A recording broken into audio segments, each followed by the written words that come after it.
بسم اللہ الرحمن الرحیم۔ السلام علیکم۔ لیلۃ القدر کی برکات اور اس کے حصول کا طریقہ۔ سامعین گرامی، رمضان المبارک کے آخری عشرہ کی ایک خصوصیت لیلۃ القدر ہے، جس کو قرآن کریم میں 1000 مہینوں سے بہتر فرمایا گیا ہے۔ گویا جو شخص لیلۃ القدر کی رات میں اپنی ہمت و توفیق کے مطابق عبادت کرے تو اس کو 1000 مہینے کی عبادت سے زیادہ ثواب عطا کیا جاتا ہے۔ ناظرین گرامی، اور یہ زیادہ ثواب کتنا ہے، اس کی مقدار حق تعالی شانو کے سوا کسی کو معلوم نہیں۔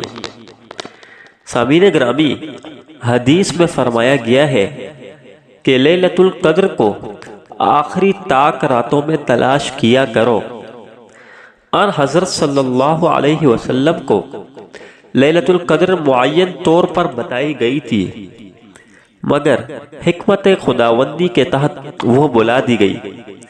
آپ صلی اللہ علیہ وسلم نے ارشاد فرمایا کہ شاید یہی تمہارے حق میں بہتر ہو، کیونکہ اگر وہ معین طور پر بتا دی جاتی تو بہت ممکن تھا کہ کچھ لوگ اس پر بھروسہ کر کے بیٹھ جاتے، مگر حق تعالی شانو کو منظور تھا کہ یہ امت اس خیر و سعادت کی تلاش میں لگی رہے اور یوں اس کے لیے ہر شب قدر بن جائے۔ سامعین گرامی، مومن رمضان المبارک کے پہلی رات سے شب قدر کی تلاش کا مشتاق ہو جاتا ہے، اور ہر رات کی محنت و عبادت اسے شب قدر کی برکات کے حصول کے لیے مستعد بناتی ہے۔ اس طرح اس کی ہر رات گویا شب قدر بن جاتی ہے۔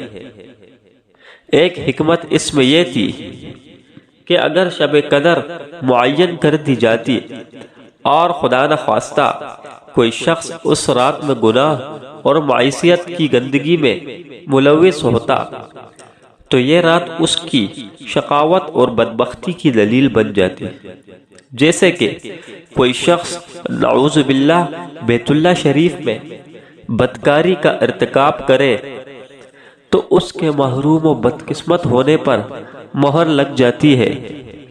لیلۃ القدر میں آسمان سے فرشتوں کا نزول ہوتا ہے، اور جو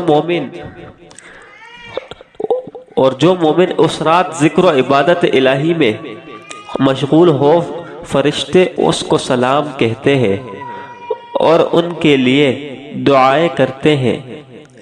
سامعین گرامی، کتنے خوش قسمت ہیں وہ لوگ جن سے فرشتے مصافحہ کریں اور ان کو سلام کریں اور ان کے لیے دعائیں کریں۔ نیز جو مومن دعا میں مشغول ہو، فرشتے اس کی دعا پر آمین کہتے ہیں۔ گویا کہ یہ رات خصوصیت کے ساتھ قبولیت دعا کی رات ہے۔ سامعین گرامی، جو شخص شب قدر میں ذکر و عبادت اور دعا و التجا میں مشغول رہے، اس کو اس رات میں عبادت کرنے کا پورا ثواب ملتا ہے، خواہ اس کو کوئی چیز ظاہری آنکھوں سے نظر نہ آئے۔ سامعین گرامی، شب قدر میں رات بھر عبادت کرنا اور ایک لمحہ کے لیے بھی غافل نہ ہونا بڑی بلندی اور ہمتی کی بات ہے، لیکن اگر کوئی شخص ساری رات عبادت کرنے کا محل نہ رکھتا ہو، جس قدر بھی محنت کر سکتا ہے کرے۔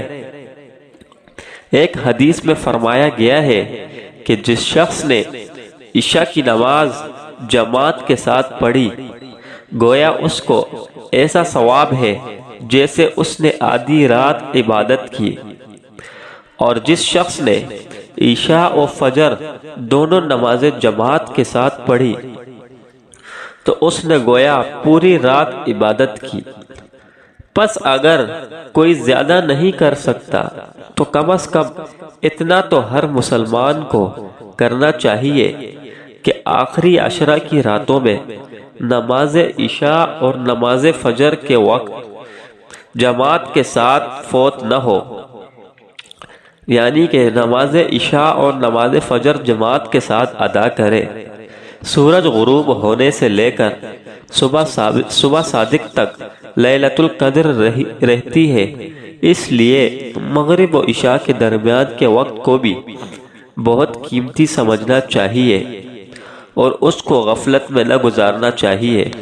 سامعین گرامی، لیلۃ القدر کی فضیلت حاصل کرنے کا آسان طریقہ یہ ہے کہ آدمی آخری عشرہ میں اعتکاف میں بیٹھ جائے، کیونکہ اعتکاف خود ایک مستقل عبادت ہے۔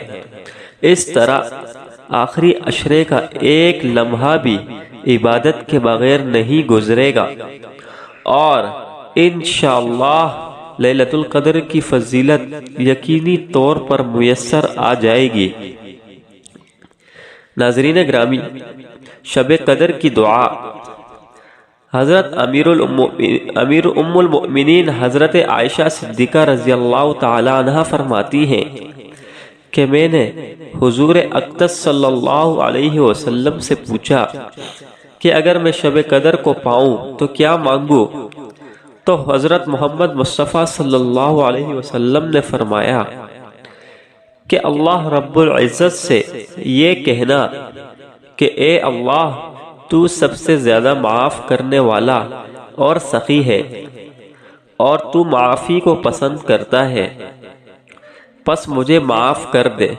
مشکات شریف صفحہ نمبر 182۔ اور ترجمہ: یا اللہ، آپ بہت معاف کرنے والے ہیں اور معاف کرنے کو پسند فرماتے ہیں، یا اللہ مجھے بھی معاف کر دیجئے۔ سامعین گرامی، شب قدر کی دعا رسول اللہ صلی اللہ علیہ وسلم نے یہ تلقین فرمائی: اللہم انکا عفو، یعنی کہ یا اللہ، آپ بہت معاف کرنے والے ہیں، تحب العفو، اور آپ معاف کرنے کو پسند فرماتے ہیں۔ مخلوق انتقام لینا چاہتی ہے اور انتقام کو پسند کرتی ہے، لیکن یا اللہ، آپ انتقام لینے کے بجائے معاف کرنے کو پسند فرماتے ہیں۔ فاعف عنی، پس مجھے بھی معاف فرما دیجئے۔ اللہ تعالی ہم سب کو معاف فرمائے، آمین۔ بے شک اگر یہ دعا قبول ہو گئی، اور یقیناً قبول ہوگی بشرط یہ کہ اخلاص سے مانگی ہو، تو یقین رکھیے کہ بیڑا پار ہو گیا۔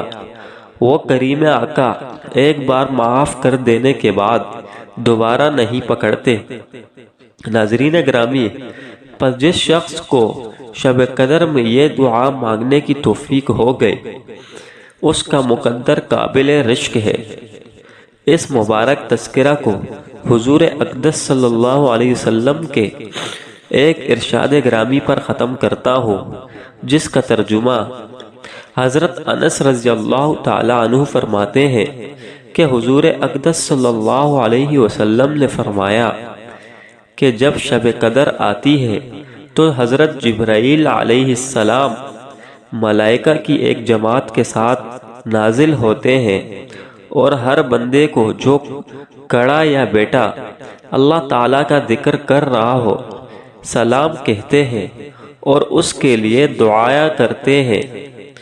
پس جب رمضان شریف گزرنے پر عید کا دن آتا ہے تو اللہ تعالیٰ فرشتوں کے سامنے اپنے بندوں پر فخر فرماتے ہیں اور کہتے ہیں کہ اے میرے فرشتوں، اس مزدور کا کیا بدلہ ہے جس نے اپنا کام پورا ادا کر دیا ہو۔ فرشتے عرض کرتے ہیں کہ اے ہمارے رب، اس کا بدلہ یہی ہے کہ اس کی مزدوری پوری دی جائے۔ اللہ تعالیٰ فرماتے ہیں، اے فرشتوں، میرے بندے اور بندیوں نے اپنا وہ فریضہ جو ان پر لازم تھا ادا کر دیا، اور اب وہ مجھ سے دعا کی پکار کرتے ہوئے عید کی نماز کو نکلے ہیں۔ پس میری عزت و جلال، میرے کرم و عفو اور میری بلندی مرتبت کی قسم، میں ان کی دعا ضرور قبول کروں گا۔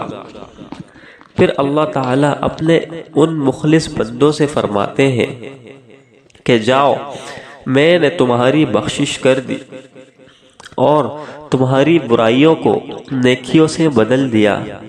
حضور اقدس صلی اللہ علیہ وسلم نے فرمایا، پس یہ لوگ بخشے بخشائے گھروں کو واپس لوٹتے ہیں۔ اس حدیث پاک سے رمضان المبارک کی برکات کا اندازہ کیا جا سکتا ہے، اور یہ بھی کہ حق تعالی شانہ کو اپنے بندوں سے کتنی محبت ہے اور ان کے حال پر کتنی شفقت و عنایت ہے۔ حق تعالی شانہ ہم سب کو اس ماہ مبارک کی برکتیں نصیب فرمائے۔